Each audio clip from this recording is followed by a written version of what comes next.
আর এই যে শবে বরাতের রাতে বসে বসে বসে বসে ভাগ্য পরিবর্তনে দোয়া করেন, ভাগ্য পরিবর্তন হচ্ছে। লাইলাতুল বারাত মানে হলো শবে বরাত, ভাগ্য পরিবর্তন। আজকে নাকি যা চাইবেন তা পাইবেন। তো এ পর্যন্ত তারা এই দোয়া করে আসতেছেন খালি প্রতি বছর আল্লাহ ফিলিস্তিনকে স্বাধীন করে দাও করছে। এখন তো ফাইনালি ফিলিস্তিনের ব্যাপারে ডোনাল্ড ট্রাম্প সিদ্ধান্ত নিছে, তোদেরকে যে মানুষ কয়টা আছে তোরা এখান থেকে চলে যা, তোদের থাকার জায়গা নাই। 20 লক্ষ অলরেডি উদ্বাস্তু। তো কি হলো, দোয়ার ফল উল্টো হয়েছে না? তো ভাগ্য রজনীতে দোয়া করলে ভাগ্যের পরিবর্তন হচ্ছে না কেন? প্রথম কথা হচ্ছে এটা, আল্লাহ একেবারে নিচের আসমানে চলে আসে। আল্লাহ জায়গা থাকে, কেরা কেরা জায়গা তারে ডাকে, তার দোয়া কবুল করে নেয়। তো হলো না কেন? হবে না কেন? হবে না, রাস্তা ভুল।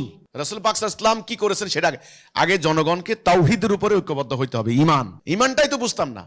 ইমানের উপরে ঐক্যবদ্ধ হয়ে ইমান প্রতিষ্ঠার জন্য জান মাল উৎসর্গ করে দিয়ে যুদ্ধ করতে হবে, লড়াই করতে হবে, সংগ্রাম করতে হবে। আল্লাহ রাসূল যা করেছেন তাই করতে হবে। তবে ভাগ্যের পরিবর্তন ঘটবে, না এলে ঘটবে না।